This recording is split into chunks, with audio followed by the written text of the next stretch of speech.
오늘은 친밀함이 두려움을 몰아낸다. 친밀함이 두려움을 몰아낸다 라는 제목으로 하나님 말씀 증거하도록 하겠습니다. 여러분, 살아보시니까 사는 게 쉽습니까? 살아가는 게 힘든 사람들이 참 많이 있습니다. 웬만한 어려움은 그냥 보통 힘들다 이렇게 표현하는데, 그 힘든 것도 어느 정도 한계를 지나게 되면은 나의 존재 자체를 감당하기 힘들 때가 있습니다. 그래서 말이 어려운 게 아니라 진짜 그래요. 삶 자체가 무겁고 삶 자체가 두려울 수가 있습니다. 그래서 이런 사람들은 뭐 사는 게 힘들다 이렇게 얘기를 하기도 하고, 그죠? 이게 숨 쉬고 있다라는 것 자체가 쉬운 게 아니다, 뭐 이런 얘기를 합니다. 아침에도 제가 소개했지만 그 진호야 사랑해를 쓴 유혜경 어머니, 그 아들이 자폐아 아닙니까? 근데 거기에 그렇게 글이 써 있습니다. 겪고 있는 장애보다 더 두려운 것은 세상에 혼자 버려진 느낌 때문에 그렇다. 한번 이렇게 고난 가운데 있는 사람들은요, 특징이 뭐냐면 세상에서 이런 고난은 나만 당한다고 생각해요. 마귀가 그렇게 생각하게 만드는 것 같아요. 그래서 그 고통이 더 힘들게 다가오는 것입니다. 그 옆에 보면 다 행복해 보이거든요. 나만 힘든 것 같아요. 나만 괴로운 것 같고.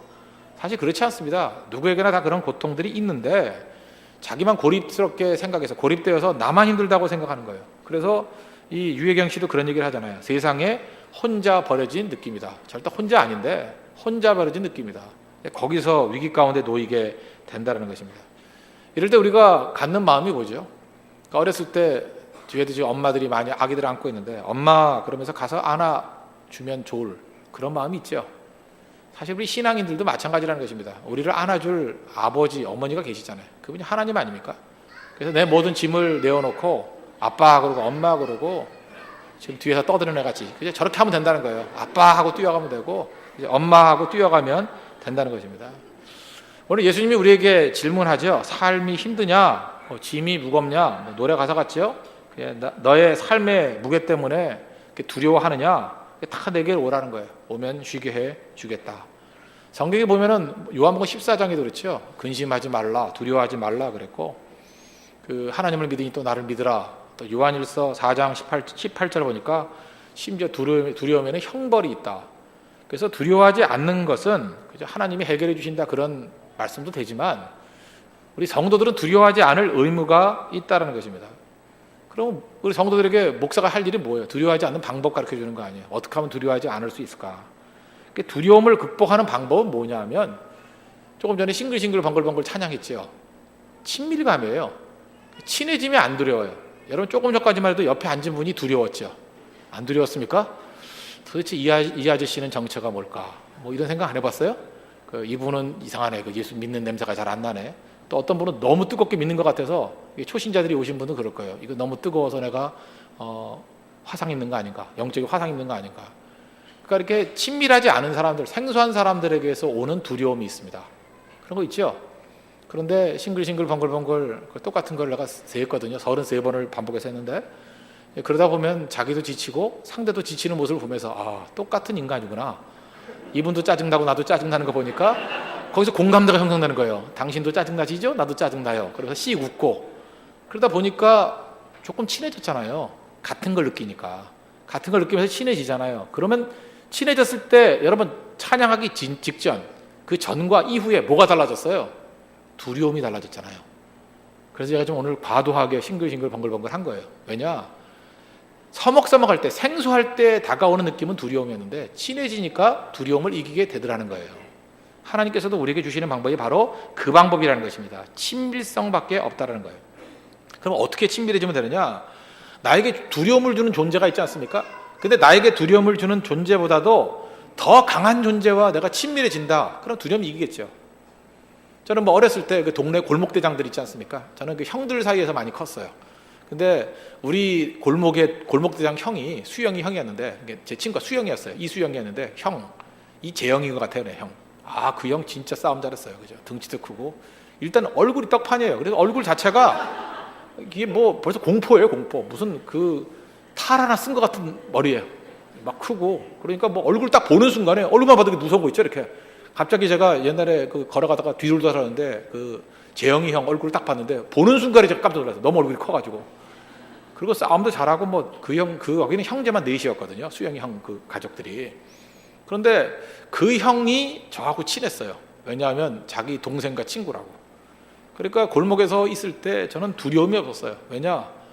내가 두려워할 만한 대장들이 있긴 있었는데 제일 강한 골목대장이 나하고 친하거든요.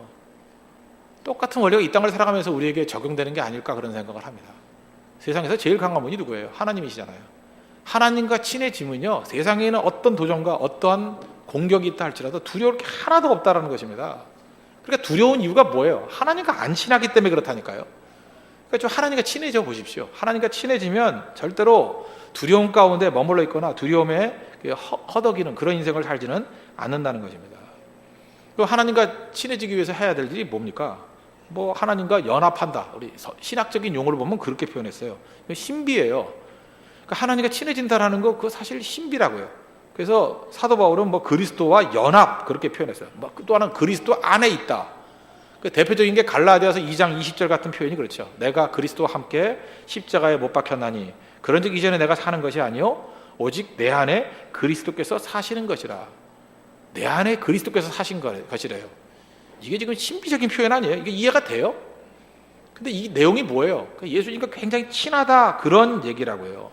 그럼 이렇게 깊이 친해지는 방법이 뭐겠습니까? 뭐 여러 가지 방법이 있겠지만 제일 우리 실생활에서 우리가 느껴지는 방법은 깊은 기도입니다.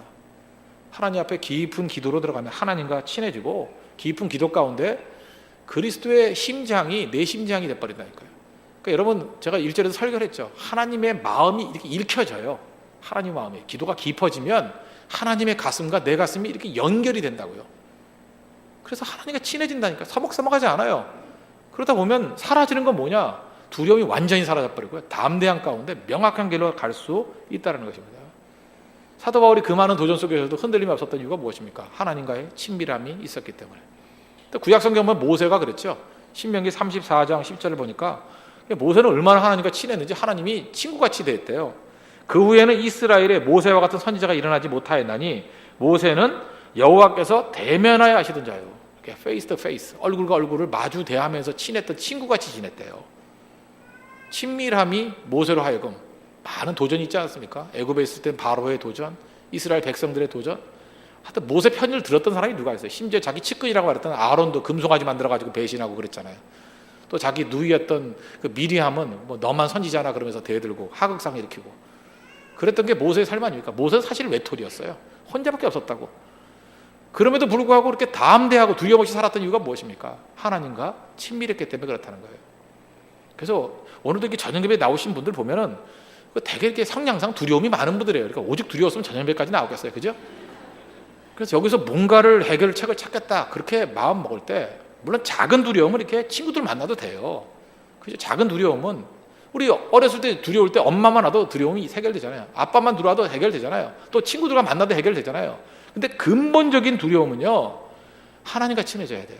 잊지 마십시오. 하나님과 친해지지 않으면 절대로 두려움에서 자유로울 수 없다는 것입니다. 다윗도 보십시오. 광야를 헤매면서 그 많은 도전 속에 있음에도 불구하고 다윗이 그렇게 담대하고 두려움을 이겼던 이유가 뭐예요? 시편 3편에 나오죠. 내가 누워 자고 깨었으니 여호와께서 나를 붙드심이로다. 3편 6절 천만이 나를 에워싸 진친다 할지라도 나는 두려워하지 아니하리이다. 왜? 주께서 나와 함께 하시기 때문에. 하나님과 친하면 절대로 두려움에 빠지지 않는다는 것입니다. 그래서 이렇게 생각하면 돼요. 내가 두려움에 빠져 있다. 아, 하나님과의 관계가 이렇게 멀어져 있구나. 그런데 하나님과의 관계가 친밀해지면 이상해요. 두려움이 다 사라져버려요. 내 손에 잡히는 게 하나도 없고, 그죠? 내가 가지고 있는 것이 뭐 이렇게 확실한 게 하나도 없음에도 불구하고 될 것 같아요. 승리할 것 같아요. 하나님 길 열어줄 것 같다고요. 그 마음의 상태를 유지하는 것, 그게 중요하다는 것입니다. 그러니까 목사는 뭐예요? 영적 코치 아닙니까? 그러니까 목사가 해야 될 일이 뭐예요? 그러니까 성도들을 하여금 두려워하는 성도들이 있잖아요. 다 두렵지요. 뭐 사는 게 왜 안 두렵겠어요? 두려워하는 성도들에게 와가지고 자꾸만 하나님께 친하게 만드는 거예요. 하나님과 친밀하게. 그래서 기도시키고 말씀 듣게 만들고 또 하나님께 아뢰게 만들고 짐을 맡기게 만들고. 그래서 날마다 새벽에 나와서 기도한다는 게 얼마나 중요한 건데 하나님과 친해지잖아요. 그렇죠? 일주일에 한 번씩 주님 만나는 사람과 매일 나와서 주님과 교제하는 사람과 그 친밀도가 상대가 되겠습니까? 깊이 있어지는 거죠. 홍대세 교회는 지금 이 자리에 와서 예배드린 지 2주째 딱 8일밖에 안 됐어요. 8일밖에 안 됐는데도 불구하고 성도들이 여기에 익숙해져 있대요. 굉장히 오래된 몇 년 된 것 같이 느껴진대요. 이유가 뭐예요? 허구한 날 교회 나오니까 그렇죠. 허구한 날 새벽마다 나와서 기도하고 뭐 빵 뜯어 먹고 또 내일은 뭐 설렁탕도 준다 그러네, 그죠? 설렁탕도 주고. 그러니까 그런 게 친밀해지는 거 아닙니까? 성도와도 친밀해지지만 하나님과 친밀해지는 거예요. 그러니까 사라지는 게 뭐예요? 온갖 두려움이 다 사라지게 되다라는 것입니다. 그러므로 하나님과 더 깊이 있는 관계로 나아가서 이 두려움의 문제를 해결할 수 있는 믿음의 종 되기를 바랍니다. 예수님께서 우리에게 나오라 그러죠. 나하고 친해지자. 예수님께서 두 번째 단계, 예수님께 나와서 할 일이 뭐냐? 짐 내려놓으래요. 수고하고 무거운 짐진 자들아 다 내게로 오라. 내가 너희를 쉬게 하리라. 우리가 두렵고 피곤한 이유가 무엇입니까? 짐 때문에 그래요. 이 무거운 짐이 뭘까? 뭐 제일 대표적인 두 가지를 얘기할 수 있겠죠. 그냥 죄 짐이 있고 우리 삶의 짐이 있고. 우리 인생에는 두 가지 짐이 항상 있어요. 죄의 짐이 있고, 죄의 짐 없는 사람이 누가 있어요? 죄의 짐이 있고, 또 하나 삶의 짐. 삶의 짐이 없는 사람이 누가 있어요? 인생이 짐인데. 그러니까 죄의 짐을 짊어지고 가고 삶의 짐을 짊어지고 간다고요. 근데 예수님이 우리에게 약속해 주셨잖아요. 죄의 짐을 짊어진 걸 가지고 내게 나오면 십자가의 보혈의 능력으로 깨끗하게 사해 주겠다. 또 뭐예요? 삶의 짐이 있느냐? 그 모든 무거운 짐들을 다 내게 가져와라. 그럼 내가 너희를 하금 쉬게 해 주겠다. 약속해 주셨잖아요, 주님이. 그럼 그 약속대로 하면 되는 거 아닙니까? 근데 그걸 안 하면서 괴로워하고 두려워한다는 것은 그건 어리석음이다, 이렇게밖에 말할 수 없다는 것입니다. 근데 우리 짐 가운데 제일 무거운 짐이 뭐예요? 죄의 짐이죠. 사실 죄의 짐보다 더 무거운 짐이 어디 있겠습니까? 죄의 짐이 있으면, 죄 지으면요, 그 예수님 앞에 나아가는 것 자체가 두려워요. 친해질 수가 없죠. 그래서 예수님과의 친밀함을 갖기 위해서는 반드시 죄의 짐 문제부터 해결해야 된다는 것입니다. 이사야서 59장 1절 보니까 여호와의 손이 짧아 구원하지 못하심도 아니요 귀가 둔하여 듣지 못하심도 아니라. 하나님 믿고 섬긴다 그러는데 왜 하나님의 도우심을 받지 못하느냐, 이런 질문이 있을 때, 가상 질문이 있을 때 그렇게 얘기했다는 거예요. 여호와의 손이 짧아서 구원 못하는 것도 아니고 뭐 여호와의 귀가 둔하여서 듣지 못하는 것도 아니다. 그 문제는 뭐예요? 59장 2절 보니까 오직 너희 죄악이 너희와 하나님 사이를 갈라 놓았고 너희 죄가 그의 얼굴을 가리어서 너희에게로 듣지 않으시게 함이니라. 명확하잖아요. 이것만 클리어한 게 어디 있습니까? 왜 하나님과 가까워지지 못하고 하나님께 나아가지 못한다는 거예요? 죄 때문이라는 것입니다. 너희 죄악이 너희와 너희 하나님 사이를 갈라 놓았고, 죄악의 문제라는 거예요.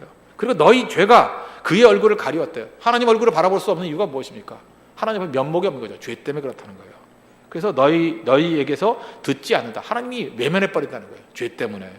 그럼 우리가 해야 될 일이 무엇입니까? 죄 문제 해결해야 되죠.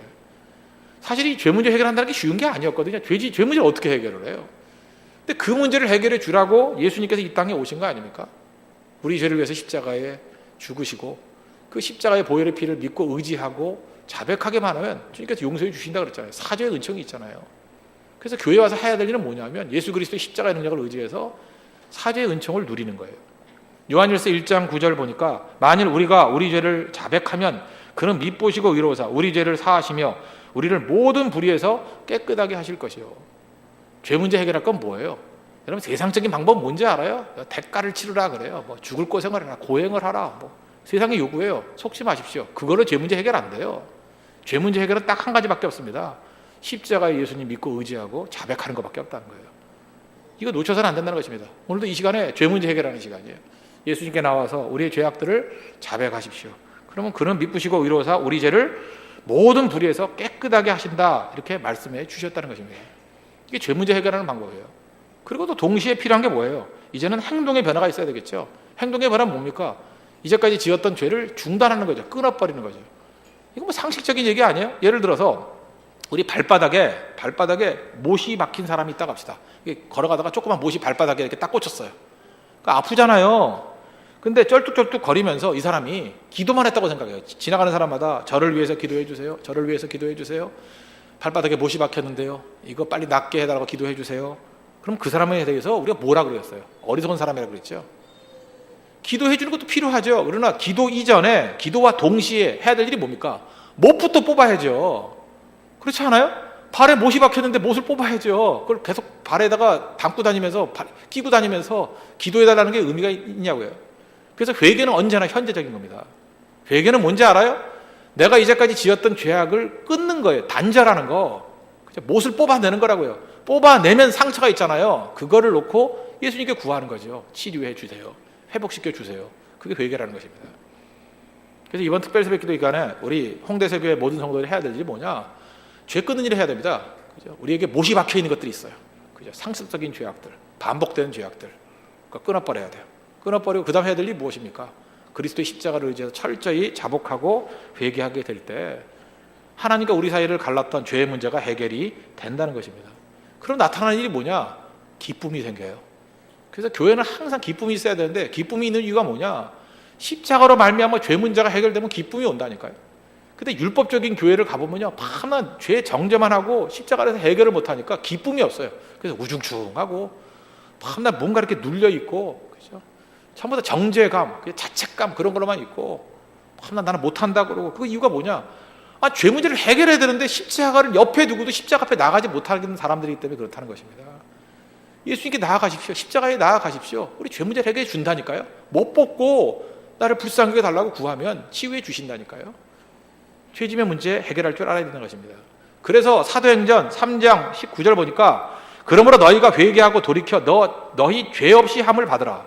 회개하면 어떤 일이 벌어진다고요? 죄가 없어진대요. 죄 없이 함을 받으래요. 그러니까 죄 사함이라 그러지도 않고 그냥 죄 없이 함을 받으래요. 이같이 하면 새롭게 되는 날이 주 앞에서 이를 것인즉. 새롭게 되는 날, 옛날 성경에 뭐라 하던지 알아요? 그 유쾌하게 되는 날 그랬어요. 이번 년도 참 좋은 것 같아요. 유쾌하게 하는 날. 회개가 이루어지면 유쾌하게 되고요. 그 유쾌한 게 뭐예요? 그게 새롭게 되는 날이래요. 기쁨과 능력이 임하는 날이 될 수 있다는 것입니다. 그래서 홍대서교회는 날마다 기쁨이 넘치는 교회가 되기를 원합니다. 왜요? 우린 그리스도의 십자가의 보혈의 피를 의지해서 못 같은 죄를 뽑아내버리고 회개를 통해서 치유함을 받기 때문에 그렇다는 것입니다. 그게 우리의 짐을 해결하는 방법이에요. 삶 속에서 제일 무거운 죄짐들, 우리 그리스도 십자가 앞에서 해결하는 받는, 그래서 가벼움을 누리고 기쁨을 누리는 하나님의 백성 되기를 바랍니다. 또 한 가지 방면에서 뭐예요? 삶의 짐이 있잖아요. 삶의 짐. 그 삶의 짐을 해결하는 방법은 뭐냐? 예수님께 아뢰는 거라고요. 아까도 친밀해지는 방법 얘기했죠. 친밀해지는 방법이 뭡니까? 내 사정을 자세히 아뢰는 거. 우리 자녀들 키울 때 자녀들 어떤 애들이 귀엽던가요? 그냥 와가지고 미주알 고주알 얘기해 주는 애들 아니에요. 그죠? 학교 이야기 뭐 쭉 얘기를 하고, 뭐 우리 학교에 어떤 애가 전학을 왔는데 뭐 걔 발 사이즈가 여자인데 270이래요. 뭐 그리고 그죠? 별명이 왕발이래요. 뭐 무지하게 먹는 애 봤어요. 뭐 이렇게 미주알 고주알, 그죠? 점심시간 이야기, 또 친구가 뭐 운동화가 바뀌어가지고 어려웠던 이야기, 뭐 학교 선생님이 어떻고. 그래서 좋은 부모, 진짜 자녀로부터 정말 기쁨을 얻는 부모는 어떤 부모냐? 자녀들이 하도 얘기를 많이 해줘가지고 그 학교 영어 선생님의 별명이 뭔지도 알고, 수학 선생님의 별명이 뭔지도 알고, 국어 선생님의 성향이 뭔지도 알고, 알고 싶어 하는 게 아니죠. 하도 얘기를 해줘가지고. 그럴 때 뭐라 그래요? 그 가정은 친밀한 가정이죠. 저도 이렇게 신방을 다녀보니까 참 부러운 가정들이 참 많더라고요. 어떤 가정을 보니까 아이가 3명, 그러니까 아이를 많이 낳는 가정이 행복한 것 같아요. 두 가정 다 3명씩이었는데 애들이 3명이에요. 3명인데 얼마나 그 가정 분위기가 좋은지. 그 가정은 돈 벌어서 나 먹고만 사는 것 같아. 어디 가서 고기 구워 먹었다 그러는데, 그냥 그 뭐라 그러죠? 그 부모 세대와 자녀 세대의 벽이 없어요. 그냥 항상 그 5명이 똘똘 뭉쳐 다니면서 그냥 우린 돈 벌어서 다 고기만 구워 먹어요 이러는데, 가난해서 불쌍하다 그런 느낌이 드는 게 아니라 참 행복해 보이는구나. 정말 너무 행복해 보이는 거예요. 그리고 애들이 다 살아있어요. 살아있고 그냥 모든 내용들을 자세히 얘기하니까 하나님도 그걸 원하신다는 거예요. 미주알 고주알 다 얘기하기를. 어떤 사람은 그래요. 뭐 기도가 힘들다 그러는데, 기도가 뭘 힘들어요? 기도는 내 사정을 아뢰는 건데, 하나님 나 이런 문제 있어요. 슬프면 슬프다고 얘기하는 거고, 기쁘면 기쁘다고 얘기하는 거고, 쭉 설명하는 거 아니에요? 제가 기도하는 법을 가르쳐 드릴까요? 제가 신방을 왔더니 어떤 가정에 갔어요. 그랬더니 이게 큰애가 예은이더라고. 여기 있는지 모르겠는데 예은이가 이제 뭐 저한테 미주알 고주알 얘기 다 하더라고요. 자기 고등학교 때 그 일본어 하는 게 가슴에 팍 꽂혔대요. 그래가지고 더 이상 한국에 있는 대학을 갈 필요가 없겠다 생각이 들어서 고등학교 내내 일본어만 공부했대요. 뭐 부모님이 반대했는지 찬성했는지 모르겠지만 아무리 봐도 반대했던 것 같아요. 그죠? 근데 일본 가가지고 지금 패션 디자이너 공부하고 있는데 너무 행복해 보여요. 뭐 힘차 보이고. 그래서 예은이가 일본에서 뭐 하고 있는지, 신주쿠에 살고 있는 거 다 알고 있잖아요. 그죠? 둘째는 예빈이라는데 걔는 또 학교에서 굉장히 인간관계가 좋대요. 그리고 뭐 등산도 잘 다니고. 그러니까 아무리 생각해도 걔가 하는 얘기들 다 해보니까 공부는 잘할 것 같지가 않아. 그거 다 하면 공부를 잘할 수가 없어. 그죠? 그럼에도 불구하고 걔는 굉장히 인간관계가 넓은 것 같아요. 웃는 모습이 너무 밝고요. 아마 우리 고등학교 지금 2학년인데 고등부에 리더를 시키면 걔 한 사람 때문에 한 20-30명이 달라붙을 것 같아요. 그런 능력이 있는 애예요. 내가 인재를 발견했다니까요. 여러분 실제로 봐서 뭐 이렇게 공부 잘하고 뭐 세상에서 뭐 자격증 따고 그게 이렇게 중요한 겁니까? 사람 만나봐요. 어떤 사람이 좋아요? 그냥 더 만나서 이야기하고 싶고 그죠? 그 사람 또 보고 싶고 그 사람의 미소가 기억나고 그러는 거 아니에요? 난 집에 왔을 때도 그 예빈이 그 미소가 기억나더라. 고등학교 2학년짜리 미소를 짓는데 얘 때문에 고등부 부흥할 거야. 그런 생각이 들더라고요. 친밀해졌잖아요. 대화 나누면서. 그 막내는 또 예린이라고 되게 그 어린애고 뭐 그런데 얼마나 예쁜지 눈망울이 말똥말똥한데 뷔페에 가서 이제 밥을 먹었는데 그래서 모밀만 4그릇 먹는 애예요.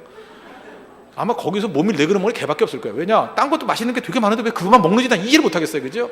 그래서 미스 모밀인데 이제 모밀만 좋아하네. 모밀만. 근데 걔도 얼마나 그게 발랄하고 그런지 모르겠어요. 잘 보세요. 이렇게 한번 신방 가가지고 대화 나누니까 친밀해지잖아요. 친밀해지니까 기도 제목도 저절로 나오고. 그죠? 하나님도 그걸 원하신다는 거예요. 우리에게 무슨 뭐 성경에서 발표하듯이 요약 딱 해가지고 하나님 지금부터 내가 필요한 걸 요약해 드리겠습니다. 그래서 1번 뭐 2번 뭐 3번 뭐 이상 끝 그리고 가버리면 그래서 하나님이 우리의 뜻은 알겠지만 그게 무슨 친밀함이 있겠냐고요. 기도는 뭔지 아시겠죠?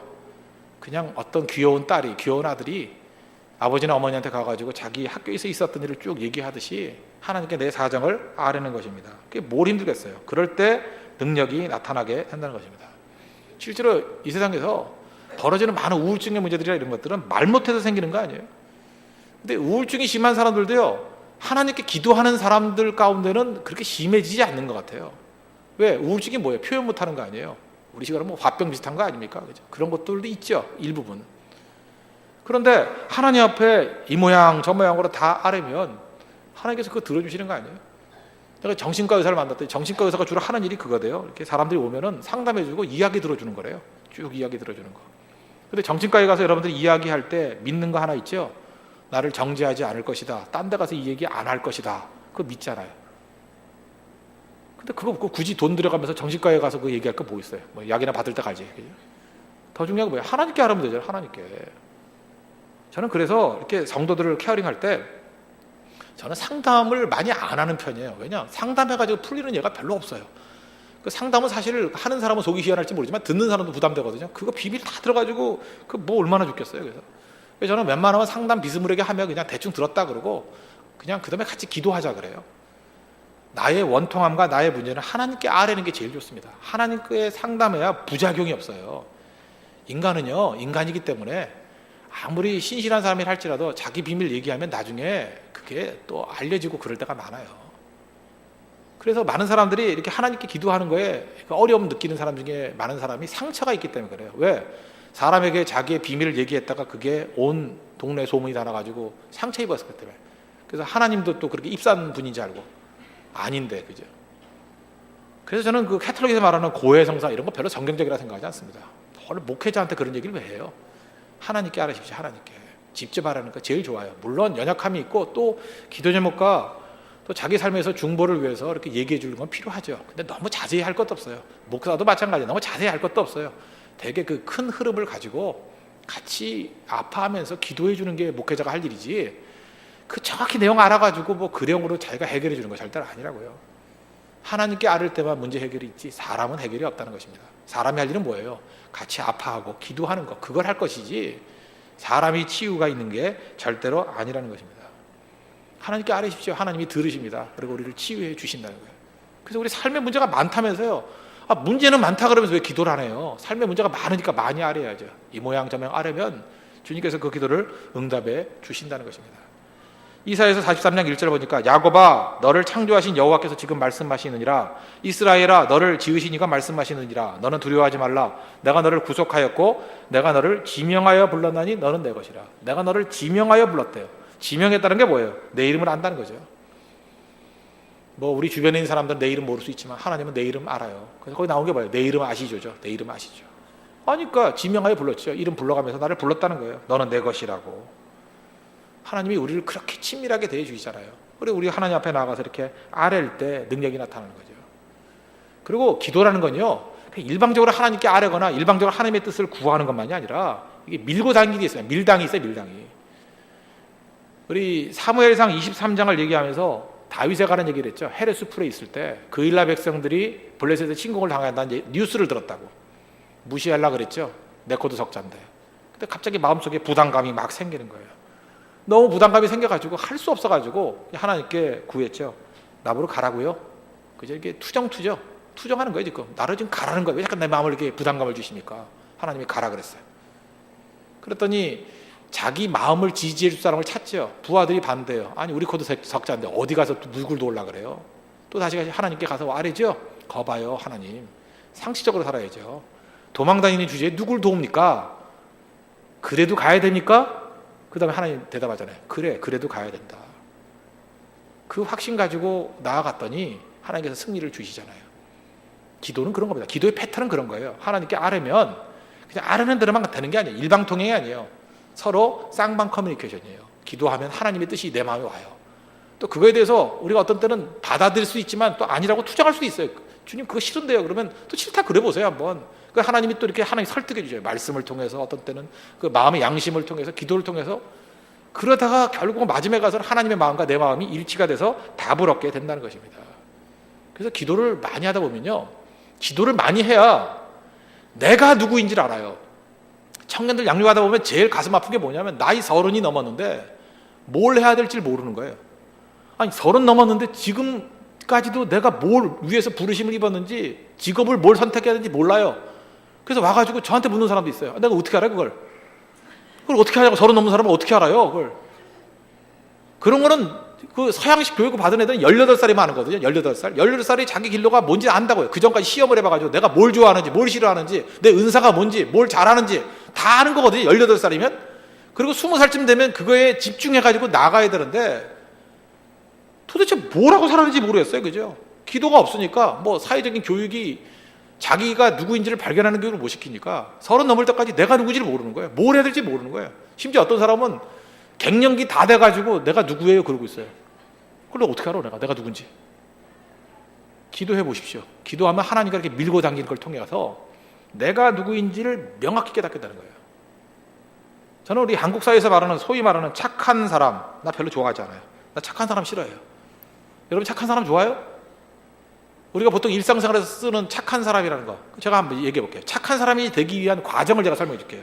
어떻게 하면 착한 사람이 되느냐 하면, 한국 사회에 대한 얘기입니다. 한국 사회에서 일상적인 용어로 쓰는 착한 사람, 상대방의 룰에 맞추는 사람이 착한 사람이에요. 그죠? 상대의 룰에 맞춰주는 사람이 착한 사람이라고. 그러면 착하다 그래요. 그래서 이 착한 사람의 특징이 뭐냐면 밤낮 남 눈치 봐요. 눈치를 잘 보는 사람이 주로 착해져요. 우리 아이들 있지 않습니까? 어린아이들. 어린아이가 이렇게 울어요. 울 때 엄마가 그래요. 울지 마! 그래요. 꼭 하지 말래 뭘 하면은. 그죠? 우는데 울 이유가 있을 거 아니에요. 자기 나름대로. 그렇잖아요? 괜히 울어요? 잠깐 애들 우는데 울지 마! 그러지 말아요. 그죠? 왜 우니? 이렇게 물어봐야지 먼저. 왜 울지 마부터 그래요? 저는 그래서 항상 우는 애들한테 가서 맨 먼저 물어봐요. 역시 자상한 목사죠. 왜 우니? 근데 그 옆에서 엄마는 울지 말래. 아, 나 답답해 죽겠어.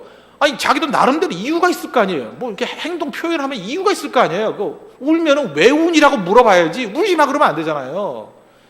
그런데 울고 있을 때 엄마가 울지 마 그러면 안 우는 애들이 있어요. 누구한테 맞춘 거예요? 엄마의 룰에 맞추는 거예요. 그럼 뭐라 그래요? 아이고 우리 아이 착해 그래. 이런 게 반복이 되는 거예요. 예를 들어서 어떤 애가 뛰어요. 그 뛰면 뛰는 이유가 있을 거 아니에요. 안 그래요? 아까도 어떤 애가 뛰려고 그래서 내가 물어봤어요. 왜 뛰니? 그랬어요. 왜 뛰니? 그랬더니 그냥 그러더라고요. 뛰면 재미있을 것 같아서요. 그래서 그거 말고도 재미가 많으니까 뛰지 마. 그러니까 안 뛰더라고요. 설득을 해줘요. 설득이. 근데 엄마는 그래요. 뛰지 마! 그래요. 뛰지 마. 그럼 착한 애의 특징은 뭐예요? 뛰지 마 그러면 안 뛰어요. 그럼 이게 계속해서 한 가지 두 가지 이게 축적이 되다 보면 어떤 일이 벌어지느냐, 나중에는 엄마의 감정에 맞추기만 하는 사람이 된다고요. 그럼 이런 애들 어떻게 돼요? 엄마의 감정에 맞추려니까 엄마의 감정을 잘 읽지요. 그래서 어딜 가나 상대방의 감정을 잘 읽는 애들이 있어요. 눈치만 많이 먹은 애들이에요. 눈치를 이렇게 잘 맞춰요. 그러면 어딜 가나 그런 사람은 착한 사람이라 그래요. 착한 사람. 그런 식으로 한 30년 살았다고 칩시다. 그러면 그 사람은 자기 자신이 있어요? 없어요? 없어요. 남의 룰에 맞추다가 인생이 끝나는 거라고요. 자기 인생을 사는 게 아니에요. 그런 사람은 뭐 지지난주에 말씀에 의하면 마이 스토리가 없어요. 마이 스토리가 없고 그냥 남의 이야기를 카피하며 살아가는 거예요. 남이 가방 사면 가방 산다 그러고, 남이 뭐 운동화 사면 운동화 산다 그러고, 자기가 없어요. 그러고 살아간다고요. 반면에 어떤 나쁜 아이가 있다고 합시다. 나쁜 아이 특징이 뭐냐? 그죠? 공부 잘 안 해요. 왜? 자기가 공부가 필요할 때 하는 거지 필요 없으면 안 해요. 고등학교인데 일본 가고 싶다 그래서 일본어가 필요하다 그러면 그거 공부하는 거예요. 그러니까 남의 룰에 맞추는 게 아니죠. 아니, 고등학생 가운데 누가 일본어 공부할 애가 어디 있어요? 근데 일본어를 공부한대요. 이게 학교 룰도 아니죠. 자기만의 룰이에요. 마이스토리라고. 그러니까 나쁜 애죠. 나쁜 애서 그냥 나중에 일본을 훌쩍 떠나버려요. 나쁜 애죠. 그런데 걔는 대화를 나눠보면요, 자기가 누군지를 알아요. 자기가 뭘 해야 되는지를 알아요. 뭘 잘하는지를 알아요. 그리고 벌써 20대 초반임에도 불구하고 미래의 비전에 대해서 선명하게 얘기해요. 선명하게. 나는 압니다. 그런 애는 헌신할 수 있어요. 자기가 누군지를 알고 자기가 뭘 잘하는지를 알기 때문에 어떤 사안이 딱 떨어지면 거기에 생명 바칠 수 있다고요. 왜? 나를 아니까. 기도 제대로 해보면요, 하나님과 밀고 당기는 게 있어서 내가 누군지 명확히 알아요. 그래서 기도의 삶을 통해 가지고 내가 누군지를 명확히 아는 사람들은요, 헌신이 가능해요. 불 붙이는 게 가능하다고. 충성이 가능하다고. 반면에 착한 애들, 남의 룰대로만 살았어요. 눈치만 보입니다. 남들 어떻게 하나 그거 바라봐요. 헌신 절대로 못해요. 왜? 자기가 누군지도 모르는데 뭐에 헌신을 해요? 끝까지 눈치 보는 거예요. 대세를 살피고 딴 사람들 어떻게 하나 그거 쳐다보고. 답답한 인생이죠. 그런 사람은 실제로 보면, 제가 얘기했잖아요. 지난번에 설교했잖아요. 어떤 문제를 놓고 기도하자 그러는데 기도 안 해요. 기도를 안 하는 게 아니라 기도를 못 해. 왜? 대세를 살펴야 되니까. 남의 룰에 맞춰야 되니까. 그러니까 기도해야 될 때 기도도 안 하면서 계속 생각만 하는 거예요. 그 생각이 뭔지 알아요? 다른 사람의 룰은 어떤 룰인가? 그것만 살피고 있어요. 계속. 어리석은 인생이죠. 기독교 교육이 뭔지 아시겠습니까? 제일 중요한 게 뭐냐면 하나님 앞에서 내가 누구인지를 발견하는 거예요. 그리고 기도는 뭐냐면 하나님과 변론하는 거예요. 그래서 이사야서 1장 18절을 보니까 여호와께서 말씀하시되 오라 우리가 서로 변론하자. 기도가 뭐냐 이렇게 정의를 내다 보면 기도의 내용 가운데 하나는 변론하는 거예요. 하나님과 주고받는 거예요. 변호사하고 검사하고 이렇게 주고받는 변론하는 게 있잖아요. 하나님과 변론하는 거예요. 이거 이래도 됩니까? 저래도 됩니까? 잘 모르면 욥기 다시 읽어봐. 욥기를 보면 하나님과 변론하는 게 계속 나오잖아요. 그죠? 밀고 당기는 거. 그러면서 욥이 깨달은 게 뭐예요? 내가 누구인지 명확히 알잖아요. 내가 누군지. 내가 누구인지 아니까 비로소 정확한 회개가 나오고 하나님께 대한 기도가 나오고, 그죠? 내 문제가 뭔지를 알고 내가 추구해야 될 게 무엇인지를 명확히 알게 되더라는 것입니다. 이게 명확한 기독교 교육이라는 거예요. 그래서 기도하십시오. 치열한 기도를 한번 해보십시오. 치열한 기도. 그냥 식기도 중심으로 기도 생각하는 거 말고 하나님 앞에 어떤 문제가 있다 그러면 뿌리를 뽑을 때까지 한번 기도해 보십시오. 그러면 자기를 발견하게 됩니다. 자기를 발견하면 세상에서는 좋은 사람이라는 얘기 안 들어요. 뭐 나쁜 사람이라 그럴 수도 있어요. 그러나 그 사람은 불붙는 인생이 될 수 있는 거예요. 불붙는 인생. 왜? 헌신할 게 뭔지를 알 수 있기 때문에 그렇다는 것입니다. 그래서 자기 자신을 발견하고 이게 헌신할 수 있는 사람의 특징이 뭐냐? 그런 사람이 나타나면요, 나로 인해서 주변 사람들이 행복해져요. 여러분 지금 주변들 봐요. 남 눈치 보면서 그렇고 그런 애들 오면 행복해요? 그냥 짜증나요. 그런 사람들 오면. 근데 우리 주변에서 이렇게 남들에게 주목을 받고, 야, 제 인생 멋있다. 야, 저런 사람도 다 있네. 그런 애들 보면은 자기를 발견하고 자기대로 살아간 사람이에요. 그러면 다른 사람들도 그 사람 때문에 행복을 느끼고, 그런 사람은 다른 사람에게 유익을 주는 인생을 삽니다. 유익을 줄 수 있어요. 다른 사람에게 부담을 주는 사람과 행복을 주는 사람이 있죠. 부담은 누가 줘요? 남 눈치 살피는 사람. 자기 자신이 누군지 모르니까 만족이 없는 거예요. 그래서 그런 사람 앉아있으면 본인도 괴로울 뿐만 아니라 그 사람 옆에 있는 사람도 괴로워요. 왜? 그 사람이 만족 못하는 걸 알기 때문에. 그래서 분위기 이상해지는 거라고.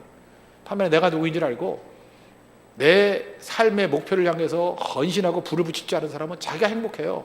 그러니까 그 사람의 이야기를 듣는 것만 해도 주변 사람이 행복해요. 그 사람의 삶을 사는 것만 봐도 주변 사람이 행복하다고. 다른 사람을 도울 수 있어요. 섬길 수 있다고. 그게 성도의 길입니다. 그래서 이 모든 것의 뿌리가 어디에 있어요? 내 삶을 주님께 아뢰면서 주님과 치열한 변론하는 거예요. 변론. 그래서 기도는 정적인 게 절대 아닙니다. 내 인생을 발견하는 과정이에요. 기도는 내가 누구인지를 알면서 헌신의 길로 나아가게 만드는 힘이라는 것입니다. 그래서 기도가 깊은 사람들 다 헌신하잖아요. 다윗 보세요. 다윗의 그 시편 읽어보면은 여러분들 그 변론이 뭔지, 기도의 변론이 뭔지를 모르는 사람이 시편 읽어보면 이해가 안 돼. 거기 보면은 원수들을 향해서 막 욕설하고 막 그래요. 주님 저거 진짜 죽여주시고, 뭐 자손들이 빌어먹게 해주시고, 뭐 부인들은 다 과부가 되게 해주시고, 막 이런 얘기 나와요. 그럴 때, 야, 이거 성경이 너무한 거 아닌가? 이렇게 느낌이 들잖아요. 근데 시작은 그렇게 하는 거예요. 변론하는 과정이라고 생각하면 돼. 하나님 막 그래요. 그래서 뒤쪽 가서 다윗도 미안한가 봐. 주님 내가 너무했죠. 뭐 과부는 말고, 뭐, 그죠? 뭐 이렇게 나간다고요. 뭐 여호와를 찬미할 줄, 자기도 민망하니까, 그죠? 아까 그거 아닌 거 아시죠? 그래요, 하나님 나 이렇게 살면 안 되죠. 불쌍히 여겨주세요. 그러고 끝나는 거라고요. 이 과정, 이 밀고 당기는 이 과정, 변론의 과정이 뭔지를 모르는 사람들은요, 이게 뭐냐 그래 이게. 그러니까 이 자유주의 신학자는 뭐라 그러냐면 이게 두 가지 자료를 합쳐놓은 거래. A라는 자료와 B라는 자료를 갖다 편집해 놓은 거래. 속 터지는 얘기, 그죠? 하나님 앞에 진짜 기도의 과정이 뭔지를 안 해본 사람 그 과정을 이해를 못 하는 거예요. 여러분, 세상에서 제일 모순된 게 뭔지 내 마음속에서 이루어져요. 마음의 한 구석에서는 이쪽으로 가려고 그러고 한쪽에서 저쪽으로 가려고 그러고, 바울도 로마서 7장에서 그러잖아요. 내 마음에는 하나님 향해 가려는 게 있고 또 세상을 향해 가려고 그러는 게 있다고, 그죠? 내 마음이 모순이에요, 모순. 그 모순된 마음을 가지고 하나님께 나아가는 거예요. 주님, 이런 게 내 마음입니다. 어찌합니까? 하나님과 밀고 당기는 가운데 정확히 내가 누군지를 알게 돼요. 그럼 헌신이 가능하다니까요. 회개도 가능하고 자기 자신으로 돌아와야 됩니다. 그 첩경이 뭐냐? 깊은 기도라는 거예요. 깊은 기도. 하나님께 우리의 사정을 아뢰는 거. 이번 특별 새벽 기도를 통해서 여러분들 이런 기도의 깊은 경제까지 들어가는 우리 믿음의 종 되기를 바랍니다. 그러면 그 다음 과정이에요. 내가 누군지 알고 이제는 헌신할 수 있죠. 그러니까 예수님의 짐을 질 수 있어요. 그 다음 단계죠. 29절. 나는 마음이 오냐고 겸손하니 나의 멍에를 메고 내게 배우라. 그리하면 너희 마음이 쉼을 얻으리니 이는 내 멍에는 쉽고 내 짐은 가벼움이라 하시니라. 이건 뭐 쉬라 그러는 게 놀고 있으라는 얘기가 아니라 예수님이 그러잖아요. 내 멍에를 매는 게 쉬는 거래요. 내 멍에를. 내가 누구인지를 알고 하나님께 이렇게 기도하고 다 발견이 되니까 이제는 예수님께서 우리에게 주신 멍에를 지는 거 힘들지 않아요. 뭐 쉽게 얘기합시다. 그리고 주님의 멍에를 매는 게 뭐예요? 뭐 여러 가지 있지만 그 중에 하나가 교회일이에요. 교회를 잘 섬기는 거. 예수님의 짐을 지는 것 중에 하나 아니겠습니까? 그 남의 짐을 짊어질 수 있어요. 왜? 내가 누군지를 아니까. 그래서 빨리 나쁜 애 되십시오. 내가 누군지 알고 나를 빨리 발견해봐요. 그런 사람은요, 남을 도우려고 그래요. 도울 수 있는 힘의 여력이 생겨요. 밤낮 그 착한 애인 것 같은데 밤낮 고민만 하고 꼼지락꼼지락하고 열정도 없고 이런 애들 보면 난 못 도와요. 그냥 전체 짐만 될 뿐이라고. 그렇게 살면 안 되겠죠. 그죠? 잘 도와야죠. 예수님의 짐까지도 짊어질 수 있는 믿음의 종 되기를 바랍니다. 돕는다는 게 뭐예요? 하나님의 속성이라고 그랬죠. 제가 이제 신학교에 들어가서 제일 먼저 공부했을 때 그 칼빈의 기독교 강령이라는 걸 제일 먼저 배웁니다. 기독교 강령 그 내용이 이제 신학의 틀이에요, 틀. 그래서 제일 먼저 배우는 게 이제 신학 서론이라는 걸 배워요. 서론은 서론이고, 그죠? 서론 다음에 제일 먼저 배우는 게 신론이에요, 신론. 그게 이제 칼빈의 기독교 강령 순서거든요. 신론이 뭐냐면 하나님은 누구인가예요. 근데 하나님이 누구인가에 대한 내용이 이 페이지로 따지면 한 300에서 400페이지 정도 되는 두꺼운 분량이에요. 저는 좀 그랬어요. 아니, 세상에 신학이라 그러면 물론 하나님에 대해서 아는 것도 중요하지만 인간도 좀 알아야 될 거 아니냐. 근데 하나님에 대해서 아는 분량이 너무 많아요. 그리고 그 다음에 인간론이 나오는데 인간론은 너무 얇아. 신론에 비해서 한 5분의 1도 안 되는 것 같아요. 처음에 공부 안 할 때는 이게 문제가 있다. 하나님에 대해서는 이렇게 많이 알고 인간에 대해서는 이렇게 조금 알아가지고 무슨 목회가 되겠나. 저는 혼자 그렇게 생각했어요. 근데 칼빈의 접근이 정확했어요. 그게 뭐냐, 하나님이 누구인지를 명확히 알면요, 하나님의 형상대로 지음받은 인간은 저절로 알게 된다는 거예요. 그게 칼빈의 인사이트예요. 시편 121편 같은 데 보면 하나님의 속성에 대해서 나와요. 하나님의 속성을 정확히 알면은 하나님과 우리 인간이 공통적으로 누릴 수 있는 속성을 공유적 속성이라고 그래요. 그리고 하나님만 갖고 있고 인간에게 없는 속성을 비공유적 속성이라고 그래요. 예를 들어서 뭐 불변하시는 하나님, 우리 인간은 불변할 수는 없잖아요. 그러니까 하나님의 비공유적 속성이에요. 전지전능한 하나님, 우리 인간이 전지전능 못하잖아요. 그거는 하나님만 갖고 있는 비공유적 속성이에요. 그러나 사랑, 하나님도 사랑할 수 있고 우리 사랑할 수 있죠. 그죠? 온유, 하나님도 온유할 수 있고 우리도 온유할 수 있죠. 기쁨, 하나님도 기뻐할 수 있고 우리도 기뻐할 수 있죠. 이런 걸 뭐라 그래요? 공유적 속성. 근데 시편 121편을 보면은 하나님의 공유적 속성에 대해서 잘 묘사하고 있어요. 두 가지를 묘사하는데, 내가 산을 향하여 눈을 들리라. 나의 도움이 어디서 올꼬? 나의 도움이 천지를 지으신 여호와에게서로다. 그리고 나를 지키는 자가 주무시지 않고 졸지도 아니하신다 하면 나를 지킨다는 얘기가 나와요. 하나님 속성 두 가지가 나와요. 공유적 속성. 도와주시는 분, 지켜주시는 분. 하나님에 대해서 우리가 뭘 느껴야 되냐면 우리를 도와주시는 하나님, 그걸 깨달아야 되고, 또 하나 뭐예요? 나를 지켜주시는 하나님. 여기서 머무르면 안 돼요. 도와주시는 하나님을 체험하고 지켜주시는 하나님을 깊이 체험했던 사람은 그 다음에 내가 세상에 다녀서 도움과 지킴을 충만하게 누렸던 사람은요, 어떤 일이 벌어지느냐, 또 다른 사람을 도울 수 있는 힘이 생기고요, 또 다른 사람을 지켜줄 수 있는 힘이 생기는 거예요. 이건 하나님에 대한 속성을 배우는 게 아니에요. 내가 어떻게 살아야 되는지를 보여주는 거죠. 신적인 존재가 되는 거예요. 신적인 행동을 하게 되는 거예요. 그래서 하나님에 대해서 배워야 됩니다. 제가 보니까 그래요. 이게 사람들 만나보니까 하나님이 우리에게 쓰셨던 용어들을 그냥 이 미혼의 남녀들이, 특별히 총각들이 처녀들에게 이렇게 편지 쓸 때 써놓으면 다 감동받아요. 거기서 하나님이 우리에게 주시는 말씀 뭐예요? 내가 너를 지켜줄게. 여자들이 제일 감동받는 게 뭔지 알아요? 어떤 총각이 자기한테 편지 쓸 때 내가 너를 지켜줄게. 그럼 미쳐요. 거의 미친다니까. 내가 너를 지켜줄게. 미친다니까요. 하나님의 멘트예요. 하나님의 멘트를, 그냥 하나님의 멘트를 내가 쓰는 양 쓰면 돼요. 잘 모르면 총각들 나한테 와봐요. 내가 성경을 가르쳐줄게. 거기서 하나님이 우리에게 하신 말씀을 내가 하나님이라고 생각하고 자매한테 보내보라고. 뒤집어져요. 다 뒤집어져. 그게 무슨 얘기인지 아시겠죠? 왜 뒤집어지죠? 왜 감동을 받죠? 세상에 많은 사람들이요, 진정한 도움을 받지 못하기 때문에 그래요. 진정으로 자기를 지켜줄 사람이 없기 때문에 그래요. 근데 하나님의 은혜 가운데 하나님의 그 능력을 맛본 사람은 하나님이 하신 짐들을 내가 이 땅에서 내가 짊어지기를 원합니다 하면서 내가 다른 사람의 도움이 되어주고요. 도움이 뭐라서 에젤이에요. 에젤. 도움의 돌이 뭐예요? 에벤에셀. 에벤이라는 게 돌멩이라는 뜻이거든요. 돌멩이.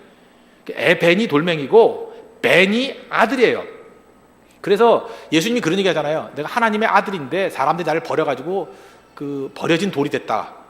그래서 아들하고 돌하고 무슨 관계가 있나 그러는지 모르지만 히브리어를 알면 되게 쉬워요. 벤이라는 건 아들이고 에벤이라는 건 돌이에요. 그러니까 예수님이 지금 워드플레이 하는 거예요. 말장난하는 거예요. 벤이 에벤 됐네 그런 뜻이에요. 아들이 돌멩이 됐네. 이해가 돼요? 벤이 에벤 됐네. 근데 그 버려진 돌이 뭐가 된다고요?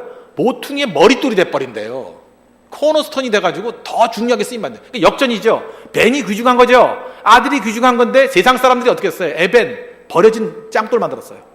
그랬더니 하나님께서 그 버려진 짱돌을 들여다가 뭘 썼어요? 코너스톤을 만들었어요. 모퉁이의 머릿돌 되게 만들었다. 역전이 역전이잖아요. 그 흐름을 알아야 된다고. 하나님이 그렇게 우리를 사용해 주셨다는 거예요. 그죠?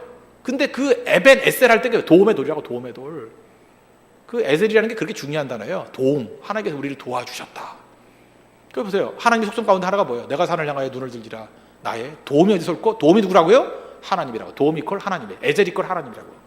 일전에 말씀드렸죠?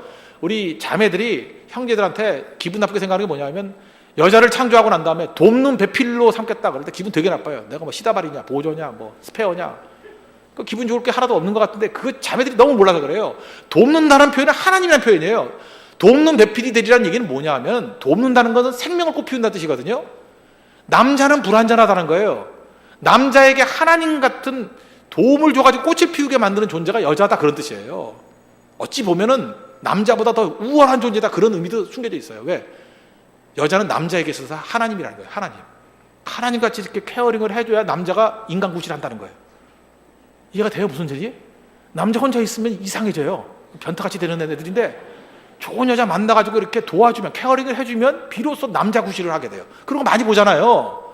생명을 꽃피우잖아요. 특별히 아이들 그렇잖아요. 아이를 낳고 난 다음에 엄마가 잘 도와주잖아요. 도와주면 아이들이 성장해서 생명을 꽃피우죠. 그게 에젤이에요. 돕는다. 하나님이 우리를 도와주시잖아요. 그래서 성령님을 파라클레토스, 그런데 파라클레토스가 뜻이 뭔지 알아요? 옆에서 도와주시는 분이에요. 거기다 에젤의 뜻이 있다고. 도와주시는 분. 그러니까 우리 이 땅에서 다른 사람을 돕는다는 게 뭐예요? 하나님 같은 존재가 되는 거예요. 또 하나님 하시는 이 뭐예요? 지켜주시는 분. 지켜준다는 거예요. 지켜준다는 거. 누가 이렇게 할 수 있습니까?